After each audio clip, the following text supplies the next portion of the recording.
Nós estamos aqui recebendo hoje no estúdio da Rádio Bandeirantes o jurista e professor de Direito Civil da USP, José Fernando Simão. Bom dia, tudo bem com o senhor? Muito bom dia aos ouvintes, muito obrigado pelo convite. Obrigado, senhor, por estar aqui. A gente fez uma entrevista recente com o senhor e a gente percebeu o nível de interesse dos nossos ouvintes no assunto. Muita gente ligando para entender o que é essa reforma do Código Civil, como é que muda a vida das pessoas. E o Código Civil, a gente dizia nessa última conversa, é exatamente o conjunto de regras que ordena, que define como é que você vive em sociedade. Por isso, a importância do Código Civil há muito tempo não tem uma revisão como essa que está sendo proposta, e o Dr. José Fernando Simão faz parte da comissão que está estudando essa reforma. Dr. José Fernando, vamos repetir de forma geral aqui o que pretende essa revisão do Código Civil, por favor? Sim, perfeito. Na última conversa ela foi mais breve e eu disse que o Código não passava realmente por uma grande reforma há 20 anos, apenas reformas pontuais, e o Senado, pelo seu presidente Rodrigo Pacheco, ao lado do ministro do STJ, Luiz Felipe Salomão, resolveu então fazer uma grande reforma. O que é uma grande reforma? É pegar todos os artigos, do primeiro ao último, e atualizá-los. Então, realmente, do nascimento até a morte. Aliás, o Código Civil é a vida do cidadão, porque o primeiro artigo diz quando eu nasço e o último quando eu morro, sem contar as disposições finais e transitórias. Então, a comissão de juristas se reuniu em Brasília, 36 juristas ou 38, mais 5 consultores, fizemos reuniões, recebemos e-mails e colaborações, participações da sociedade civil, mais de 800 e-mails para entidades públicas e privadas. Representantes da sociedade. Da sociedade, todos. Mas assim, desde os grupos de pensamento A, B, C, D ou E, nós somos os mais democráticos possíveis, recebemos isso tudo e preparamos um trabalho. Esse trabalho foi votado em Brasília semana passada, que foi exatamente quando eu falei ao telefone com vocês, não havia acabado a votação, por isso que tem algumas novidades aqui para trazer aos ouvintes.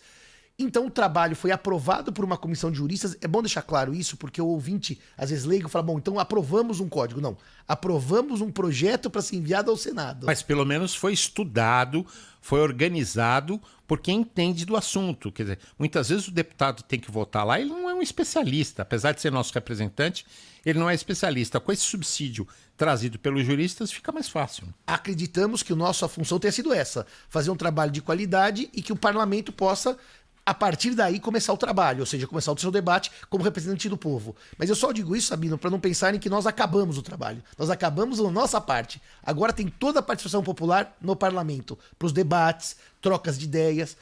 Eu gostaria de lembrar algumas coisas que... Eu queria começar dizendo o que nós não fizemos, porque isso é até de utilidade social, em razão desse mundo de fake news, que cada dia surgem coisas piores. Nós não dispusemos que é possível o aborto, aliás, nem é do Código Civil, isso é do Código Penal. Não há nenhum artigo abortista, como as fake news disseram.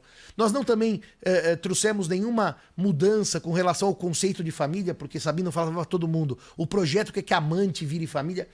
Eu também não entendi por quê, é má leitura. Aliás, o projeto aprovado pelos juristas tem um artigo dizendo que amante não é família, para evitar exatamente fake news. Nós não transformamos, como eu li na imprensa, cachorro em pessoa, quer dizer, transformar cachorro em pessoa é uma coisa absolutamente idiota na proteção do animal, porque se desprotege. Se eu disser que o cachorro virou pessoa, todo mundo, isso vira motivo de chacota. Nós protegemos os animais de outra maneira. Então, essas fake news que surgiram, eu queria começar desmistificando. De resto, se você quiser algumas notas, eu posso te dar algumas notas que eu acho que interessam aos ouvintes sobre mudanças que nós propusemos para a nossa vida em sociedade. Por favor, a gente quer sim, mas o Lupato vai repetir o número do telefone que você pode ligar para cá e fazer sua pergunta para o Dr. José Fernando Simão. 11 999 048756. Vamos então a essas notas, por favor? Essas notas. São muitas, como eu disse a você antes da nossa conversa, o código tem 2.045 artigos e, portanto, as novidades são enormes. Mas eu diria que a primeira foi a questão do direito dos animais. Como trabalhar o animal no Código Civil, porque no Código anterior não se trabalhava. O animal estava junto com cadeira, laptop, celular. E hoje são parte da família e são, né... tem gente que vive para os seus animais quase, né? Nós conseguimos avançar mais que muitos países do mundo, porque nós criamos um direito de personalidade como o nome, a honra, a imagem do afeto animal. Isso transformou o direito do ser humano sobre o animal não humano um direito valorizado socialmente, passível de dano moral e com proteção jurídica relevante. Nós não chegamos a dizer que os animais podem receber herança, por exemplo, porque nenhum país do mundo fez isso, tá? Nenhum país, nem França, o caso do Lagerfeld, nem a Itália, nem Portugal, mas nós dissemos que são seres sencientes, seres que sofrem. E que, portanto, nós mais uma vez reforçamos a proibição do sofrimento animal por meio da disposição do Código Civil. Mas, para deixar bem claro, nós não avançamos com herança, etc., testamento para cachorro, nada disso. Faria sentido mesmo. Eu acho que não, e acho que nenhum país do mundo fez, não seríamos nós a fazer. Mas é a proteção realmente dessa relação de afeto que você tem com o seu animal. Inclusive com a possibilidade de um divórcio, o cachorro ficar para aquele que mais dedica tempo e afeto a ele e não ao outro. Ou seja, uma partilha... Uma guarda, e não uma partilha como um carro, meio a meio. Esse cachorro fica só para a mulher, ou só para o marido, só para o companheiro ou para a companheira a partir do afeto. Isso é uma coisa muito interessante que nós criamos para o bem-estar animal. Então eu acho que o código, tenho certeza, avançou muito no bem-estar animal. Uma segunda coisa que eu também queria dividir com os nossos ouvintes. Nós trouxemos para o Código Civil algumas coisas nas sucessões que são incrivelmente interessantes para o mundo digital. Por exemplo, o Código Civil não conhecia, porque é de 2002, a herança digital. Não existia Instagram, Facebook e todas as redes análogas. Quem é que herda, né, essas redes? Quem é que herda? E mais do que isso, eu fiquei muito feliz hoje relendo para preparar para nossa conversa aqui, Sabino, as questões outras que a gente não pensa. Por exemplo, você morreu. A sua família tem direito a ter acesso ao seu WhatsApp? Com todas as suas mensagens privadas ou de trabalho? Até o seu WhatsApp é usado no trabalho, o seu empregador quer que seus filhos ou esposa tenham acesso. Então nós aprovamos regras restritivas de acesso às mensagens pessoais e e-mails, salvo por ordem judicial motivada. Ou seja, se você morrer, não é assim, eu desbloqueio o seu celular, peço para o juiz dar uma ordem, a operadora desbloqueia e sua família tem acesso a tudo que você produziu e escreveu. Isso é uma coisa muito interessante para proteger direito de personalidade, que é o sigilo e a intimidade. As suas informações não são públicas, nem por e-mail, nem por WhatsApp. Mas, por outro lado, a gente prevê uma coisa óbvia. Hoje, há bens imateriais que não são só ações, participações societárias. Por exemplo, a minha conta no Spotify, que tem a minha lista de música, a minha playlist. Eu posso transmitir a um herdeiro, claro, desde que continue, se eu for premium, pagando o valor. Mas tem mais, né? Por exemplo, um influenciador que tem 3 milhões, 4 milhões, 5 milhões, até muito mais de seguidores. Isso hoje vira um patrimônio, né? Eu ia dizer isso. Dá dinheiro pra caramba. Dá. Ao lado do Spotify tem essa questão de quem ganha dinheiro por meio da rede social, qualquer que seja ela, né? Pode ser TikTok, etc. Também prevemos isso como um bem passível de testamento e de proteção em favor dos herdeiros. É claro que os bens digitais, eles podem ser mais personalizados ou não. E eu posso dizer, morri, não quero que meus filhos prossigam com a minha rede social, se eu sou um vendedor, etc. Mas posso querer, pode ser um grande negócio. Então hoje nós arrumamos isso. Mas eu queria dizer aos ouvintes que são da área jurídica, uma das questões que mais preocupa as pessoas é o abandono de idoso.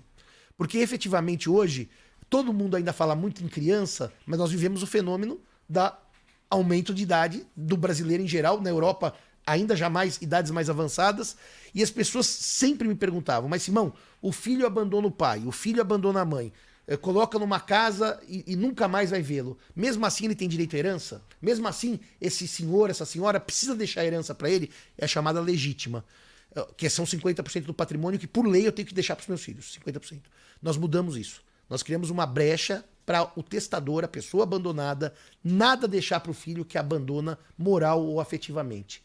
Isso serve para duas coisas. Um estímulo para que se cuide dos nossos pais idosos, nem que seja para receber herança. E dois, se eu tiver um sobrinho, um amigo, um conhecido, alguém que trabalha comigo, que cuida de mim, não meu filho, ele vai ser beneficiado pela herança com a deserdação até por um abandono. funcionário, um colaborador. Até um funcionário, um colaborador. Isso foi uma forma de cuidar dos nossos idosos e das nossas idosas. Doutor, vamos então trazer aqui algumas perguntas dos nossos ouvintes, começando pela do Manuel Simões, que é de São Paulo, capital. Gostaria que ele pediu aqui para a gente fazer a pergunta aqui, ó. Tem uma união estável há mais de 10 anos. Caso eu morra, minha companheira vai precisar quitar as minhas dívidas? Obrigado. A união estável, para quem não sabe, é aquela família de fato, porque não houve, eu vos declaro casados, não passou pela bênção do Estado. Pode ter até documento. A união estável nós equiparamos ao casamento para todos os efeitos, ou seja, já não há mais diferença entre estar casado e união estável para esses fins patrimoniais que pede o ouvinte. Portanto, como toda pessoa, quando alguém morre, as dívidas se transmitem aos herdeiros. Se não paga as dívidas, não partilha patrimônio. Portanto, isso vale para o casamento, para a união estável ou mesmo para o pai. Mesmo que não tenha patrimônio, fique só as dívidas. Isso é interessante. Se não houver patrimônio e ficar só a dívida, evidentemente que a partir daí morre o assunto, porque os herdeiros não pagam com seus próprios bens dívida do pai. Então, se o morto estava insolvente, falido, vamos usar um termo popular, aí ninguém paga. Tem mais, Lupato? Tem aqui... O que tá acontecendo? Acho que tá sem som aqui o computador. Pera aí, um minutinho que eu já coloco mas aqui, enquanto ó. isso, eu estava destacando áudio. outros pontos. Tem outro Posso aí? falar uma Tem coisa aqui, ó. sobre combate de fake news? Por favor. No projeto? O projeto cuidou também de ter aquela ideia já tida no Marco Civil da Internet, que seria revogado pelo projeto, da desindexação de informações falsas, da punição por meio de dinheiro de quem divulga fake news, porque a vítima da fake news recebe uma indenização própria. Mas existe um problema de um dano social, porque a sociedade foi enganada. E isso pode, desculpa interromper o senhor, Claro. mas eu me lembrei de cara do chamado bullying. A gente já falou bastante do bullying e muitas vezes adolescentes, principalmente, têm sofrido esse tipo de dano à própria imagem, né? O que exige uma função preventiva, que é tirar de redes sociais vamos dizer, o ataque à vítima do bullying. E o projeto cuidou disso também para prevenir exatamente e exigir, se o bullying for virtual, a imediata retirada sob pena de indenização, um quádruplo contra aquele que se nega a retirar a informação. Então nós também pensamos nisso nas crianças e nos adolescentes. Só para dizer aos amigos, nós dividimos em subcomissões. Eu fiquei com uma parte menos legal para os nossos ouvintes, que é a teoria das obrigações. Mas mesmo assim, eu tive uma preocupação, como Mário Delgado, Flávio Tartucci, Rosa Neri, em otimizar o crédito. Tornar o crédito mais circulável, mais claro, mais compreensível para ajudar a economia. Isso é menos interessante aos ouvintes, mas foi um outro lado da reforma que é menos comentado. Crédito é sempre interessante, doutor. Crédito é um problema. Aqui, ó. Bom dia, é Paulo de Santos. É possível perguntar ao senhor, doutor Fernando, com relação a vizinho antissocial, que parece que já tem uma previsão para a expulsão de proprietário ou locatário que faz verdadeiras barbaridades dentro de condomínio e é muito difícil de tirar essa gente da vida das pessoas. Ele acha que isso tem chance de aprovação? Muito obrigado. Eu brinco que a questão do condomínio, da família e dos animais foi o único tema que realmente a gente recebeu emendas da sociedade. A sociedade se preocupa, família, condomínio e animais.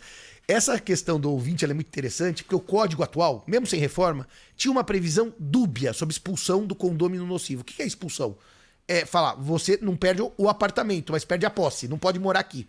E nós, clamor social, pusemos no código a previsão expressa de expulsão do condômino. Só para explicar ao ouvinte. O condômino continua titular do apartamento, mas não pode dono usar. ali do imóvel. Pode alugar, pode emprestar, mas não pode usar. Mora lá.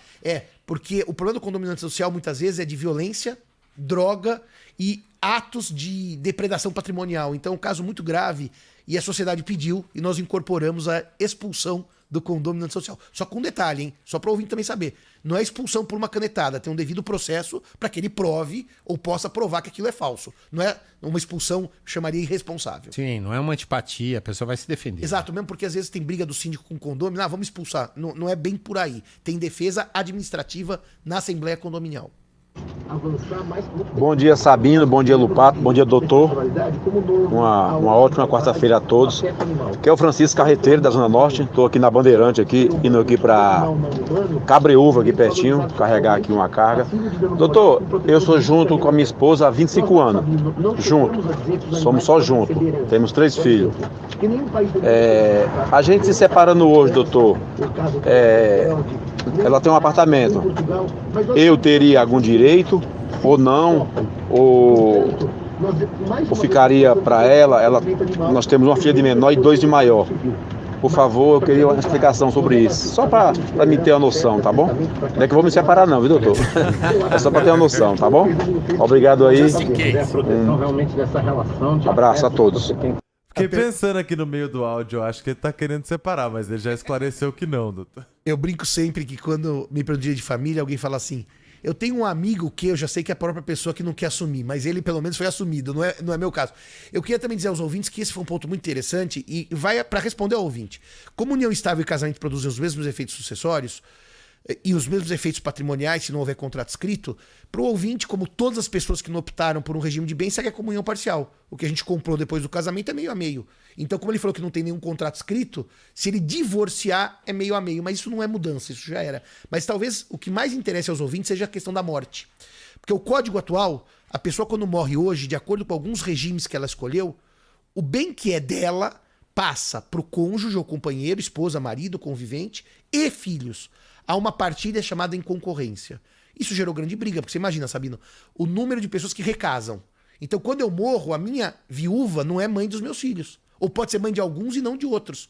E o código atual, como está hoje, gerou uma grande divisão sucessória entre famílias que são, vamos dizer assim, sucessivas no tempo. Deixa eu ver se eu entendi. A pessoa casou, separou, e uma segunda união, ela não é oficial, ela é uma união estável. Pode ser, tanto faz. Pode Tanto ter faz. casado de novo ou ter uma união estável. Mas os filhos do primeiro casamento vão concorrer com essa segunda esposa. Ou seja, tanto se for união estável quanto casamento. A velha e boa figura, até psicanalítica da madrasta ou do padrasto. Sim. E isso tem gerado muitas brigas. Porque as pessoas hoje realmente se recasam ou se unem estavelmente, têm filhos de várias uniões. E essa concorrência, que é o nome técnico, como eu usei e você usou, nós abolimos do código. Nós voltamos na velha regra do Código 16, que primeiro era da filho, depois ascendente e depois só cônjuge. Ou seja, não há condomínio entre essas classes de herdeiros para evitar briga. O que significa isso? Só pra Significa basicamente que se a reforma for aprovada e eu morro, quem recebe são os filhos e não a esposa e o marido, para responder o ouvinte. Nenhuma das esposas, nem a primeira, nem a segunda. A primeira não pode porque é ex, né? Então nem a segunda que é atual. Isso significa que nós restabelecemos os filhos a prioridade sucessória se o projeto for aprovado. Tirando o cônjuge. Mas eu preciso fazer uma outra nota para o nosso ouvinte, porque isso é de utilidade social. O brasileiro testa pouco, faz pouco testamento. Porque é caro, porque é difícil. Nós criamos uma regra de testamento por vídeo para facilitar o testamento da pessoa média e mais. Nós criamos uma regra, existe um instrumentozinho que chama-se codicilo, que é um testamento simplificado, vamos chamar assim, para usar um termo para as pessoas ouvirem, que pode ser feito hoje por WhatsApp, no nosso projeto, ou mesmo por um vídeo que eu faço no Instagram. São bens de pequeno valor, tá? Não é para tudo. Mas, por exemplo, deixo o livro que gosto muito pro fulano de tal. Deixo um bem... A camisa do São Paulo... Do São Paulo deixa para mim. Mas é exatamente isso.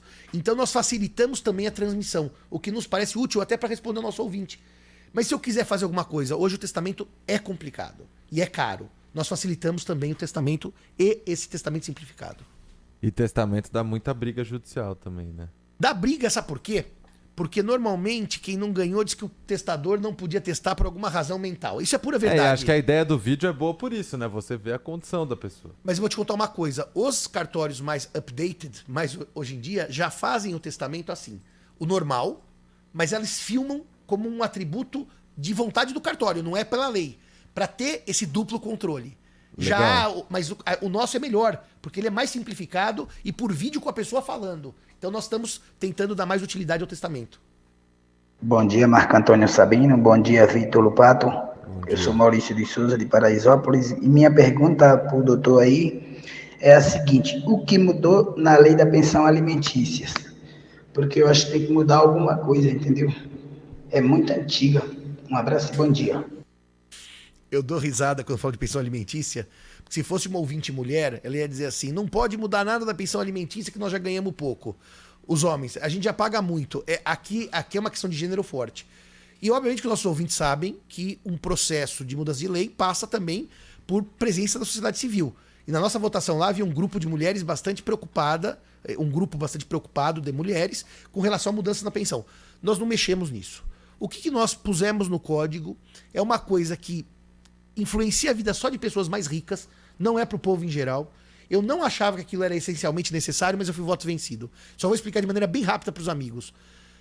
Primeiro que não há uma regra geral, como dizem muitos, que a pensão alimentícia é de 1/3 do meu salário. Isso não existe na lei. Isso foi uma construção dos juízes, mas que não tem sido aplicada. O que nós criamos hoje, meus amigos, é uma regra de que se a pessoa se casa por separação total de bens, aquele regime que não há comunhão, que é meu, que é dele, é a separação, e a pessoa vem a se divorciar, que aquele que teve uma queda na qualidade de vida vai ter um valor extra chamado alimento compensatório, por essa queda na qualidade de vida. Então, no fundo, para o nosso ouvinte preocupado com a pensão alimentícia, em tese, se ele tiver caindo de qualidade de vida, para ele ficou melhor, que ele pode pedir um extra. Se ele tiver com a mulher, ou mesmo nos casamentos homoafetivos, que aliás nós efetivamente disciplinamos no código, que é uma conquista histórica, os casamentos de pessoas do mesmo sexo, está no nosso projeto. E houver uma queda da qualidade de vida, aquele que caiu pode pedir mais uma verba que chama alimento compensatório. Então, só para avisar o ouvinte, para não ficar preocupado, essa verba não dá prisão, como dão os alimentos tradicionais não pagos. É uma verba que aumenta a sua qualidade, padrão de vida, mas não dá prisão se ela for inadimplida, tá? Não é aquele alimento que dá cadeia. Bom dia para todos os integrantes da mesa. Eu queria tirar uma dúvida. Eu tenho um marido falecido que descobri que ele tinha uma dívida de empréstimo pessoal com o banco, sendo que o inventário dele já tinha sido finalizado. Eu quero saber agora se essa dívida eu tenho que pagar, os herdeiros têm que pagar. Muito obrigada, viu? Nossos ouvintes são perguntas interessantíssimas. O sistema sucessório de transmissão da herança, a gente usa um termo desde o direito romano, nas forças da herança. O que significa isso? Nas forças do patrimônio. Se eu deixei dívida de 5 e patrimônio de 5, os herdeiros não podem receber nada, porque eu vou entregar aqueles 5 para os credores do falecido. O problema da ouvinte é muito interessante, porque foi feita a partilha. E a dívida existe. E agora, o Código Civil diz que os herdeiros respondem por essa dívida com os bens recebidos do falecido. Ou seja, não é com o trabalho dele, esforço pessoal. E, portanto, se não... Não se misturam. Não se misturam. Mas se não houver pagamento, o banco vai em cima do quê? Dos bens dos herdeiros. E os herdeiros têm que dizer o que receberam do falecido. Então, é uma situação ruim para os herdeiros fazer a partilha sem pagar a dívida, porque pode dar confusão depois. Mas para ouvinte, tem que pagar, tá? Tem que pagar, mas todos os herdeiros têm que pagar. Todos os herdeiros e de maneira divisível. Proporcional. Do jeito proporcional, que receberam o seu quinhão. Exatamente isso. Eu tenho uma dúvida. Eu namoro há 9 anos. Essa pessoa, ela só vem final de semana para minha casa. Ela tem direito aos meus bens? Essa pessoa que você namora há 9 anos. Deixa eu só te dizer uma coisa. Existe um problema sério entre namoro e união estável no Brasil. Porque o namoro, em tese, eu não tenho uma família hoje. Eu posso até ter uma ideia de constituir família. E tem gente que namora e não tem ideia nenhuma de constituir família. Então, ele se namora mesmo, ele não tem que dividir nada, patrimônio, pensão, não tem nada. Porque o namoro não é uma relação familiar. O problema é distinguir o que é namoro e união estável. E às vezes dá uma briga, porque ele diz eu namoro há 9 anos, o outro da relação diz eu tenho uma união estável há 9 anos. E quando dá briga, no fundo, algumas provas vão ser ditas. Eu achei interessante ele falar de só dormir de fim de semana, porque quando eu tô advogando em união estável, Sabino, a coisa mais divertida é entrevistar o porteiro no tribunal. Porque a primeira pergunta que faz pro porteiro é, o senhor via ele chegar na casa dela à noite? Via. E quando acaba o seu turno, 6 da manhã, ele já tinha saído? Não. Daí o juiz faz aquela cara, haha, ele dormia na casa dela. O dormir junto não é essencial para união estável. Mas o dormir junto, ter escova de dente, ter roupa, ter conta conjunta, dependente do seguro-saúde. A senhora foi ficando nervosa, né? Eu vi umas caras de susto aqui no estúdio. E depois, aqueles outros fatos que indicam um casamento de fato, as pessoas acham que tem namoro e tem união estável. Então, o caso do nosso ouvinte há 9 anos, ele pode estar namorando, mas pode ser uma união estável que ele não sabe. Vamos lá para mais uma pergunta aqui dos ouvintes. Tão boas, hein?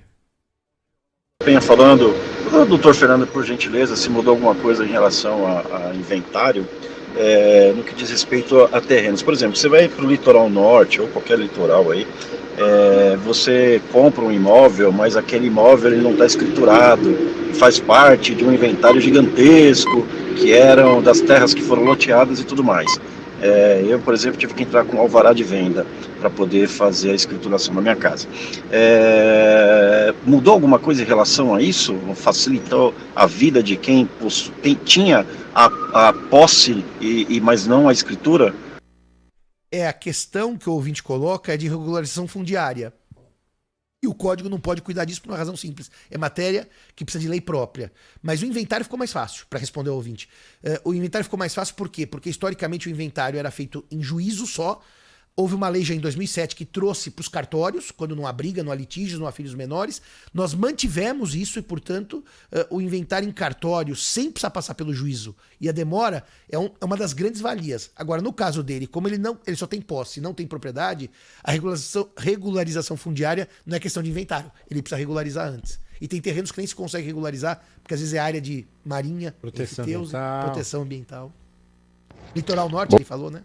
Bom dia, Lupato. Bom dia, Sabino. Eu gostaria de fazer uma pergunta aí pro doutor, que é o seguinte: é verdade que existem algumas decisões no sentido de entender um namoro, aquele namoro sério, duas pessoas moram separadas, mas é um namoro sério, tem compromisso, as pessoas são públicas e o relacionamento é público. É verdade que existe algum entendimento de que isso seria uma união estável e que, portanto, seria melhor esses namorados, né, casarem em cartório com regime de separação total de bens? O pessoal está preocupado aí com união estável. Hein? E a pergunta é essa, né? O que configura uma união estável? Eu ia dizer isso, acho melhor explicar isso com mais calma, já que é uma ansiedade social sobre o tema. A união estável está configurada no artigo 1723 do Código Civil como união pública, contínua e duradoura, entre, hoje o código diz no texto homem e mulher, mas já está superado pelo Supremo, as uniões de pessoas do mesmo sexo está admitida, e o texto que eu fiz uma emenda que foi aprovada diz com o objetivo de constituir família. Eu troquei, pedi para pôr como família, para evitar exatamente que se diga que é uma família futura, a união estável é uma família presente. Como é que eu distingo do casamento? Como é que eu percebo se é uma união estável? Eu digo para os ouvintes e para os meus clientes que é muito fácil perceber quando você não está envolvido. Porque se você olhar duas pessoas juntas na rua, de mãos dadas, e se perguntar, vocês são casados? Eles falam, somos. Pode ser casados de duas maneiras, porque casaram ou porque vivem como casados. Sim. A união estável se percebe pelo dia a dia. Eles não agem como namorados, eles agem como marido e mulher sem papel. Sabe aquele termo do interior? Eu sou casado sem papel? Até o termo mais que hoje não é simpático, eu sou amaziado, eu sou juntado. São pessoas que agem como casados. E eu percebo a preocupação do ouvinte, porque ele vai dizer, mas como é que eu sei se eu sou casado ou não pelo Código Civil? Eu posso citar o nome da atriz famosa que deu mídia? Lógico. O caso mais famoso foi da Luísa Brunet com o empresário Lísio Parisotto. Foi o caso que ele reporta. Porque criou-se um nome, esse ouvinte tem algum conhecimento jurídico ou acompanhou o caso da Brunet, de namoro qualificado. Que é esse namoro de pessoas que tem um namoro mais longevo, que tem uma relação estável de namoro, não é aquele namoro com idas e vindas, mas que é namoro. E que eles pretendem eventualmente um dia se casar. E esse namoro qualificado não gera união estável. Não gera. Não gera, é um namoro qualificado. Agora a pergunta do ouvinte é excelente. Será que não seria melhor eu fazer um papel logo de união estável com separação total de bens para evitar confusão? Eu digo a ele assim, como professor e como se fosse amigo. Eu não posso responder isso, eu não sei se ele tem uma união estável. Porque se ele não tiver e disser que tem, é um erro grave. Agora, se ele tiver e quiser encobrir, é melhor fazer o papel logo. Não dá pra julgar sem conhecer os detalhes do caso concreto. Agora, que realmente a união estável e o namoro tem gerado briga judicial e grandes litígios patrimoniais, isso não tenho dúvida. Agora, doutor, tem um período de tempo em que essa união estável se caracteriza como casamento, sei lá, a união estável de 1 ano, 2 anos, 5 anos, tem ou não? 5 anos é o mínimo? Não, outro preocupado. Não é 5 anos que é o mínimo. 5 anos é o mínimo. Deixa eu dizer uma coisa pra vocês. A lei de 96 retirou esse prazo que existia na lei de 91 de 5 anos. Retirou. Então, não há mais prazos. Esse prazo é previdenciário, inclusive, de 5 anos. Não há mais prazo. A lei fala em união duradoura. É onde está dando a confusão. Eu me lembro do saudoso, um dos maiores juristas do Brasil, Zeno Veloso. Uma vez eu levei dar uma aula em Manaus, num curso meu, e o aluno perguntou, professor Zeno, eu tenho um amigo que está junto com a moça há 3 meses, 4 horas e 15 minutos. E olhou no próprio relógio. É um amigo, não sou eu. E esse amigo está junto com essa moça há 3 meses, 4 horas e 17 minutos. E olhou pro lado, 17 minutos. Eu queria saber se tem união estável. E o Zeno respondeu, essa ideia de dar uma furunfada, olha o termo, não é união estável. Mas o problema é o seguinte, a lei não dá prazos mínimos. Então, respondendo ao ouvinte, você pode ter um casamento de um dia, certo? Casou hoje, no dia seguinte tá em lua de mel, tá casado. Você pode ter união estável de um dia. Você faz um papel hoje e tá em união estável. Ou mesmo se comportam como casados. Então, para responder aos ouvintes, não há prazos. E nós não pusemos porque é injusto. Deixa eu só fazer uma última nota.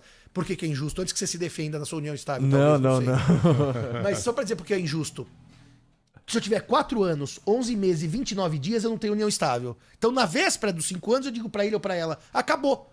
e acabou e não Faz foi uma estável. festa pra dizer, ó, acabou, pra todo mundo saber, né? Você já pode dar aula Aí de civil. depois Era o meu volta exemplo no- de aula. Você faz a festa de não união estável no último dia, que seria dos 5 anos. Por isso que é injusto o prazo de 5 anos. Teve um outro caso, que acho que ainda tá na justiça, né? Do Gugu. De união até esqueci de estável, falar. né? E Bom. aí também tem toda essa história, né? Porque são a mulher que A do Rose. Gugu, a Rose, diz que ela tem 30 anos de união estável com ele. Há quem diga que não, e tá essa briga há muito tempo, né? Aliás, eu até tinha esquecido, o caso do Gugu, eu tenho mais proximidade, que eu sou muito amigo do advogado de uma das partes, por isso que eu não vou citar detalhes, mas o caso do Gugu é um caso muito interessante, porque põe em debate, sabe o quê? Ser pai ou ser marido.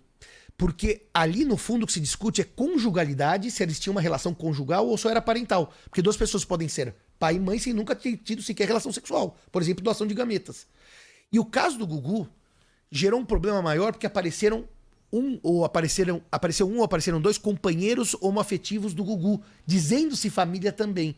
Então, realmente, o caso do Gugu, eu diria que é o mais, talvez, difícil de decidir. Se a Rose tinha uma relação conjugal ou só era mãe dos filhos dele. E agora apareceram companheiros homoafetivos, então a confusão tá grande. Boa pergunta aí.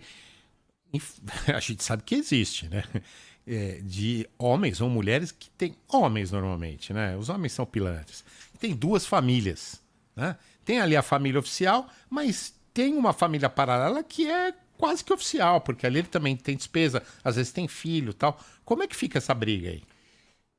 A família paralela é um problema, porque o Código Civil diz que a família é monogâmica. Tá escrito, 1521, não podem se casar as pessoas já casadas.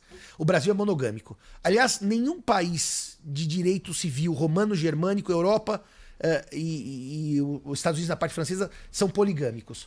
Então, eu só ia dizer o seguinte: os filhos, não importa se são filhos de família paralela ou não, são filhos igualmente protegidos com todos os direitos. Portanto, a questão aqui não é com os filhos. A questão é saber da outra ou do outro. É isso que você está me perguntando. Não dos filhos. É bom deixar claro isso, porque senão a gente começa a falar, vamos dizer, mas os filhos fora do casamento são... Não, filho é filho, com igual direito, não importa se o pai é casado, solteiro, viúvo ou desquitado. Então a única pergunta para ser objetivo com os ouvintes, e o outro ou a outra, tem algum direito?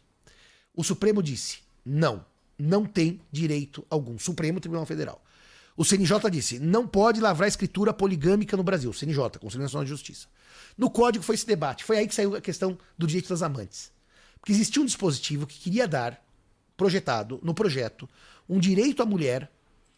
Eu vou seguir a sua técnica machista. Se eu falar isso no mundo jurídico, eu apanho. Aqui eu vou seguir sua técnica. Os homens são pilantras e tem uma amante. É do Sabino, tá? O processo é contra ele por machismo, não meu. Não, machismo não, eu tô criticando os homens. Os homens, por chamar os homens de pilantra. Eu prefiro criticar o meu gênero, porque assim fica mais fácil. Fica mais fácil. Mas para dizer para vocês, e daí essa mulher que moraria numa casa comprada por ela e pelo amante, tava projetado, ficaria morando nessa casa até morrer.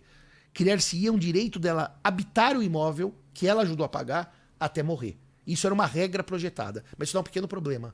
Foi o que eu defendi na comissão, tá no vídeo do Senado. Se eu tivesse uma situação com essa mesma mulher de casamento, por separação total de bens, e cada um tivesse dado 50% para comprar o imóvel, quando eu me divorcio dela, ela tem que me pagar aluguel. Por quê? São dois condôminos de um bem comum.